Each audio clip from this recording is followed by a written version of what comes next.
India third consecutive finals போறாங்க champions ட்ராஃபில. Especially white ball கிரிக்கெட்ல இந்தியா ரொம்ப நல்லா பண்ணிட்டு இருக்காங்க. 2023 வேர்ல்ட் கப் ஃபைனல், T20 ஃபைனல்ல வின் பண்ணியிருக்கோம். அதே மாதிரி இப்போ சாம்பியன்ஸ் ட்ராஃபி ஃபைனலுங்க. Welcome to street cricket. இன்னைக்கு நம்ம பார்க்க போது India versus Australia semifinal. Toss க்ரூஷியலாக இருக்குன்னு பார்த்தா 3 டாஸ் தொடர்ந்து ரோஹித் சர்மா தோத்து நல்லது தான் நினைக்கிறேன். இது ஒரு டாஸ் தோத்துது இல்லை, நம்மளுக்கு அட்வான்டேஜ் தான் போயிருக்கு அந்த டாஸு. ஸோ பெரிய டிஃப்ரென்ஸ் இல்லை. நம்ம டாஸ் லூஸ் பண்ணாலும் நம்ம பேட்டிங்கும் போலிங்கும் செம்ம வெயிட்டாக இருக்குது. கன் பேட்டிங் லைனப்பு. போலிங்லேயும் பார்த்தீங்கன்னா ஸ்பின் சோக் பண்ணிட்டோம். ஸோ ரோஹித் சர்மா சொன்ன மாதிரி டாஸ் ஒரு பெரிய மேட்டராக இல்லை. இந்த லாஸ்ட் 3 மேட்சஸாக பொறுத்தவரை ஃபைனல்ஸில் எப்படி இருக்குன்னு பார்த்து தான் டிசைட் பண்ணணும். ஏன்னா டாஸ் ஒரு பெரிய மேட்ரு இல்லை, இருந்தாலும் ஜெயிச்சா நல்லா பண்ணுவாங்கன்னு நினைக்கிறேன். டிராவிஸ் ஹெட் தான் நமக்கு எப்பவுமே ஒரு தலைவலியா இருப்பாரு. பட் இன்னைக்கு செகண்ட் பால்லே ஒரு கேட்ச் வந்தது. டஃப் கேட்ச் தான், பட் இருந்தாலும் அடுத்தது கடகடகடன் 4 அடிச்சாரு. சரி 2023 ஃபைனல் தான் போல இருக்குன்னு நினைச்சேன். பட் வருண் சக்கரவர்த்தி கலக்கிட்டாருங்க இந்த சாம்பியன்ஸ் ட்ராஃபியை. கலக்குன்னு கலக்கிட்டு இருக்காரு. அவர் லாஸ்ட்டாக தான் எடுத்துகிட்டு போனாங்க சாம்பியன்ஸ் ட்ராஃபிக்கு. முதல் செட்டப்பில் இல்லை வேலையா ஃபர்ஸ்ட் 15ல். ஸோ அதுக்கப்புறமா ஜெய்ஷ்வாலை ட்ராப் பண்ணிட்டு அதுக்கப்புறம் வருண் சக்கரவர்த்தியை கூப்பிட்டு போனாங்க. அது எல்லாரும் ஒரு இது கமெண்ட் பண்ணாங்க, இதனால 5 ஸ்பின்னர்ஸ் கூப்பிட்டு போகிறோம் அப்படின்னு சொல்லிட்டு. ரோஹித் சர்மா சொன்னார் 5 ஸ்பின்னர்லாம் இல்லைப்பா, 2 ஆல்ரவுண்டர் 3 ஸ்பின்னர் தான் கூட்டிகிட்டு போகிறோம் அப்படின்னு. அது கரெக்டாக ப்ரூவ் பண்ணிட்டார். அந்த ரோஹித் சர்மாவோட சாய்ஸ் ஆஃப் பிளேயர்ஸு, அது யாரோட சாய்ஸ்ன்னு தெரியல. கம்பீரோட காலா இல்லை ரோஹித் சர்மா காலான்னு தெரியல.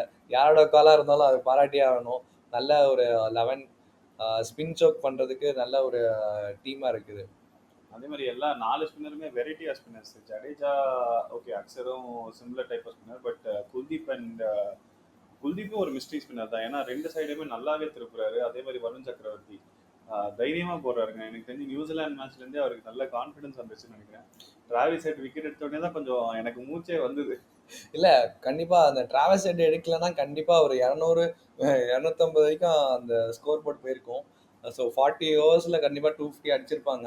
ஸோ டிராவல்ஸ் ஹெட் அவர் ஒருத்தர் தான் நல்லா அடிக்கிற பிளேயர்ஸு. மற்ற பிளேயர் தான் பார்த்தீங்களே எப்படி அவுட் ஆனாரு. ஸோ டிராவல்ஸ் ஹெட் மட்டும் தான் ஒரு கன்சிஸ்டண்டாக ஆடக்கூடிய பிளேயரு. அந்த சைடு ஸ்மித் இருந்து டிராவல்ஸ் ஹெட் ஆடி இருந்தாலும் அவ்வளோதான் முடிஞ்சிருக்கும் நமக்கு. அது ஷமி ஏர்லி பிரேக் த்ரூ கொடுத்தாரு. நல்லா தான் போட்டாரு. அந்த டிராவிஸ் ஹெட் ஓவரை தவிர மற்ற எல்லா ஓவர்ஸும் நல்லா போட்டாரு. அதே மாதிரி ஹர்திக் பாண்டியா ஒரு சீமர் ஆப்ஷனா யூஸ் பண்றாங்க. நல்லாவும் போடுறாரு அவரும். இல்லை, ஹர்திக் பாண்டியா தான் நம்மளுக்கு வந்து க்ரூஷியல் பிளேயராக இருந்திருக்காரு. T20 வேர்ல்டு கப்பில் இருந்தாலும் சரி, இந்த சாம்பியன்ஸ் ட்ராஃபி இருந்தாலும் சரி, அவரோட ரோல் பார்த்தீங்கன்னா வைட்டலாக இருந்திருக்கு. 2023 பார்த்தீங்கன்னா உங்களுக்கு அவர் இன்ஜுரி ஆனதுக்கப்புறம் அந்த பிளேயிங் லெவலே ஒரு மாதிரி மாறிடுச்சு. அது அந்த 2023 பார்த்தீங்கன்னா அவர் இருந்திருந்தா ஒரு ஃபைனல் கூட ஜெயிச்சிருக்கலாம்னு நினைக்கிறேன். ஸோ ஹர்திக் பாண்டியா ரோல் வந்து கொஞ்சம் க்ரூஷியலாக இருக்குது 11ல். ஆஸ்திரேலியாவோட பேட்டிங் கொஞ்சம் ஸ்பின்னர்ஸ்க்கு ஆடுற நல்ல பிளேயர்ஸ் எனக்கு தெரிஞ்ச மானஸும் ஸ்மித்தும் தான். பட் அவங்களே கொஞ்சம் ஸ்ட்ரகிள் பண்ணாங்க. ஜடேஜா ஒரு விக்கெட்ஸ் எடுக்கல எல்லா மேட்சும், பட் ரொம்ப நல்லா போடுறாருங்க. அப்படியே காத்துலயே ஆத்துறாரு பால. இல்லை, அதான் அஸ்வின் சொன்ன மாதிரி அவர் ஸ்பின் பண்ணும் போதே சத்தம் ஒரு சொர்றன்னு. ஸோ அந்த சத்தம் ஜடேஜாவுக்கு மட்டும்தான் வரும்னு நினைக்கிறேன். ஈஸியான ஒரு ஸ்பின்னிங் ஆக்ஷனு. சும்மா கை சுற்றி போகிறாரு, விக்கெட் விழுந்துடுறாரு. செம்ம ஃபிட்டாக இருக்கார். 36 வயசுன்னு தான் யாரும் நம்ப மாட்டாங்க. என்ன ஒரு ஃபீல்டிங்கில் ஒரு கன் ஃபீல்டரு, பேட்டிங்கில் அடித்து கொடுத்துட்றாரு. ஒரு ஜடேஜா வார்த்தைக்குன்றது ஒரு பெரிய ப்ளஸ் நம்மளுக்கு. Add on to that Akshar வந்திருக்காரு. நம்பர் 4 நம்பர் 5 ஏறாரு. ஒரு க்ரூஷியல் 30-40 அடிச்சிடுறாரு. செம்ம லைனப்பாக இருக்குது. எப்படி T20ல பண்ணிட்டு நம்ம முன்னாடி அமைச்சோமோ அது மாதிரி அக்ஷரை யூஸ் பண்ணுறாங்க. செம்ம வைட்டலாக இருக்கா அவங்களோட. ஆஸ்திரேலியாவோட இன்எக்ஸ்பீரியன்ஸ் கிளீனாக தெரிஞ்சது. ஜாஷ் இங்கிலீஷ் இந்தியாவோட ஸ்பின்னிங் அட்டாக்ல அவரால் நிற்க முடியல. எனக்கு தெரிஞ்ச அலெக்ஸ் கேரி கொஞ்சம் டீசெண்டாக விளையாடினாரு, நல்லாவே விளையாடினாரு. மற்றபடி இன்எக்ஸ்பீரியன்ஸ் மேக்ஸ்வெல் என்னங்க ஆடுறாரு. ஒரு முக்கியமான மேட்ச்ல எனக்கு தெரிஞ்சு அவர் அந்த 2023 வேர்ல்ட் கப்ல அந்த ஆப்கானிஸ்தான்ல அடிச்சது தான் ஒன்றும் இருக்கு. மற்றபடி மேக்ஸ்வெல்லே இல்லை. இல்லை, நம்ம லிவிங்ஸ்டன் மேக்ஸ்வெல் இப்போ அடிச்சிட்டாங்கன்னா ஒரு 365 நாளுக்கு அப்புறம் தான் அடிப்பான்னு சொல்கிறாங்க நிறைய பேர். ஸோ அப்படி தான் இருந்திருக்கு. அவர் கன்சிஸ்டண்ட்டாக ஆடினதே இல்லை. வந்தா பாக்கியம் வராட்டி விலகிய மாதிரி தான் ஆடுறாரு. அவர் ஆல்ரவுண்டர்னு சொல்லவே முடியாது. ஒரு ஸ்பின்னிங் ஒரு 5 ஓவர் போகிறாரு, ரன் போயிடுறாரு. பேட்டிங்கில் அவ்வளோ அடிக்கிறது இல்லை, ஃபீல்டிங் நல்லா பண்ணுறாரு. ஸோ அந்த ஒரு அட்வான்டேஜ் தான் ஆடிட்டு இருக்காங்க ரொம்ப வருஷமாக ஆஸ்திரேலியாவுக்கு. பட் பெருசாக அவர் ஸ்கோர் பண்ணதில்லை அந்த இதில். ஸோ கண்டிப்பாக ஒரு டவுட்ஃபுல் தான் நெக்ஸ்ட் சீரீஸ்லேருந்து எனக்கு ஆஸ்திரேலியாவுக்கு. ஆஸ்திரேலியா போலிங் கிளீனாக தெரிஞ்சது. இன்எக்ஸ்பீரியன்ஸு, பேட் கமெண்ட்ஸு, அந்த லீடர்ஷிப் மிஸ் ஆனது கிளீனாக தெரிஞ்சது. நேத்தன் எலிஸ் நல்லா போட்டாரு. சிஎஸ்கேக்கு ஒரு நல்ல ஆடட் பவுலரா இருப்பாருன்னு நினைக்கிறேன். மற்றபடி போலர்ஸ் ஃபர்ஸ்டே தெரிஞ்சிச்சு ஆஸ்திரேலியா பேர் இருக்கு, பட் அந்த அளவுக்கு டீம் இல்லை.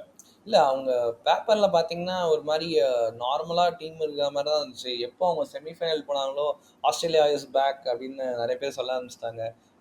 என்னதான் இன்எக்ஸ்பீரியன்ஸா இருந்தாலும் ஒருத்தர் பாத்தீங்கன்னா ஓப்பனிங்ல பாத்தீங்கன்னா சின்ன பையனை இறக்கி விடுறாங்க, யாருன்னே தெரியல.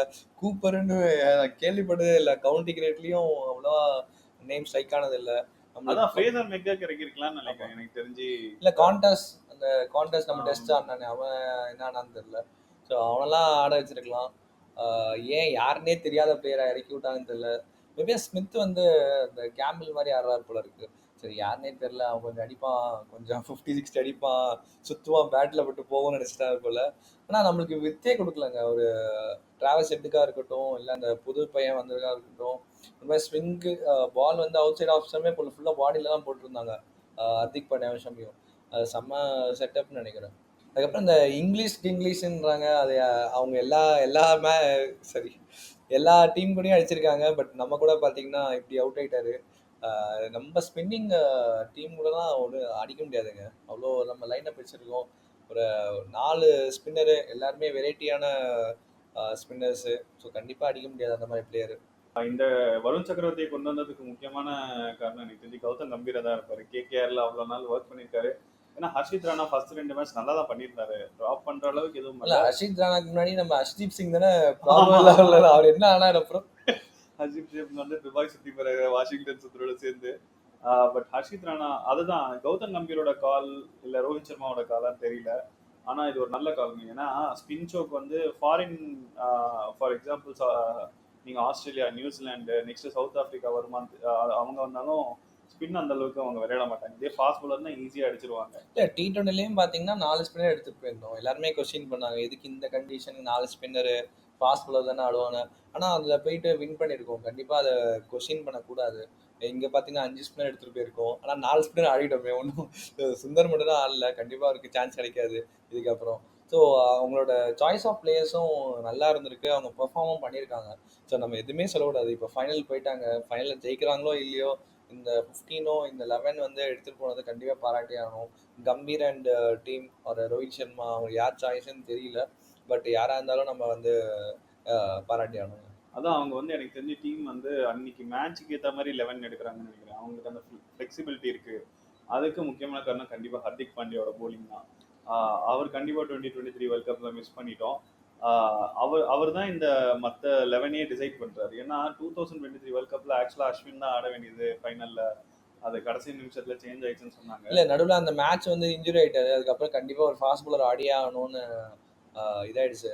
ஸோ இல்லாட்டா கண்டிப்பா அஸ்வின் ஆடி இருப்பாரு ஃபைனல்ல. இப்போ கூட பாத்தீங்கன்னா இப்போ இந்த மேட்ச்ல இன்ஜுரி மாதிரி தெரியுது. பட் வந்துருவாருன்னு நினைக்கிறேன். இன்கேஸ் இன்ஜுரி ஆயிடுனா அவருக்கு பதிலாக ஒரு ஃபாஸ்ட் பாலர் தான் ஆடி ஆகணும். ஸோ அந்த ஆல்ரவுண்டர் ஸ்லாட் வந்து எம்டி ஆயிடும். ஜடேஜா மட்டும் தான் இருப்பாரு. இந்தியாவோட பேட்டிங் பர்ஃபார்மன்ஸ் சுப்மன் கில், ரோஹித் சர்மா நல்லா ஸ்டார்ட் பண்ணாரு.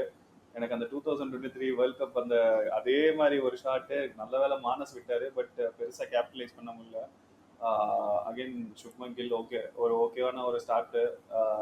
அப்புறம் விராட் கோலி அண்ட் ஸ்ரேயாஸ் நல்ல பார்ட்னர்ஷிப். ஸ்ரேயாஸ் எஸ்பெஷலி நல்ல ஸ்பின் ஆடுறாரு. இல்ல டாப் 5 பாத்தீங்கன்னா யாரு நீ விட்டா நான் அடிக்கிறேன் அந்த மாதிரி தான் ஆடிட்டு இருக்காங்க. ரோஹித் சர்மா ஃபார்ம்ல வராரு, அதுக்கப்புறம் போயிடுறாரு. அவரோட ஸ்டார்ட்டே அப்படிதான் இருந்திருக்கு.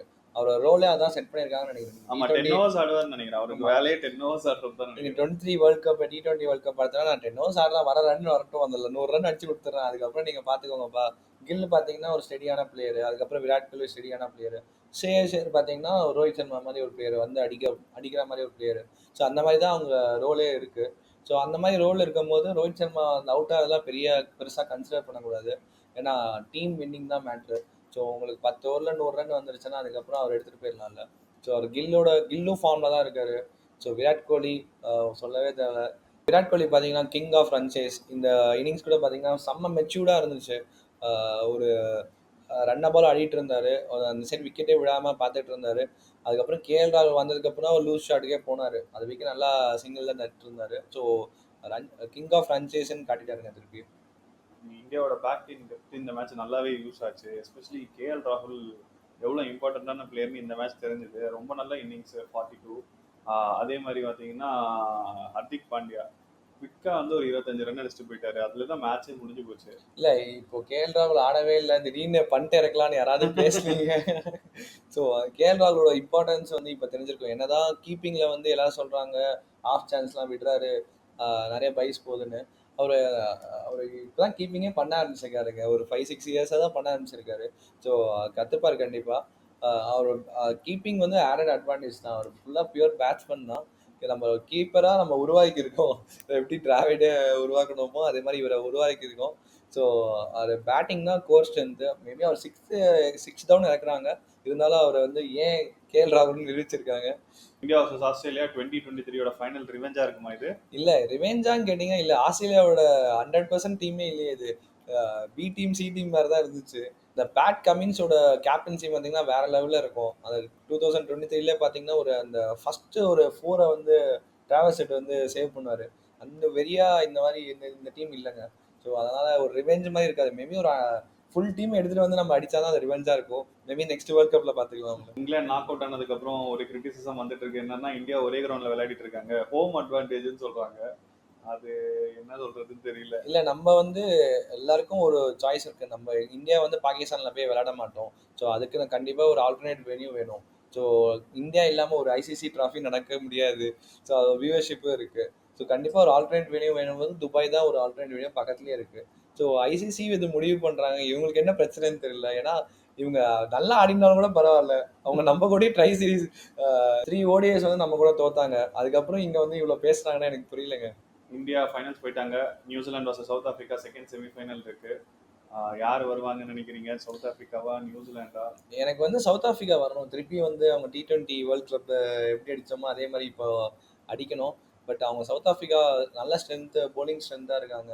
ஸோ அவங்க எப்படி பண்ணுவாங்க, பெர்ஃபார்ம் பண்ணுவாங்கன்னு தெரியல. சில இன்ஜுரிஸ் கன்சர்ன்லாம் இருக்கு. ஸோ அவங்க ஃபுல் ஸ்ட்ரென்த்தாக வந்து நியூசிலாந்து பீட் பண்ணுவாங்க முதல்ல தெரியல. அவங்கள அடிச்சுட்டு வரட்டும். யாராக இருந்தாலும் நம்மளுக்கு ஓகே தாங்க. இந்தியா கண்டிப்பாக எனக்கு தெரிஞ்சு சாம்பியன்ஸ் ட்ராஃபி வின் பண்ணுறதுக்கு ஃபேவரட்ஸான டீம். ஏன்னா எனக்கு தெரிஞ்சு வேறு யாருமே இல்லை. ஆஸ்திரேலியாவே ஆக்சுவலாக 50% தான் இருந்தாங்க, ஃபுல் டீம் இல்லை. ஸோ எனக்கு தெரிஞ்சு India are favourites to win the world champions trophy. New Zealand South Africa பிரச்சனை இல்லை, அவங்க யார் வேணால் வரட்டும். எனக்கு தெரிஞ்சு ரொம்ப ஒன் சைடடாக இருக்குமோன்னு தோணுது ஃபைனல்.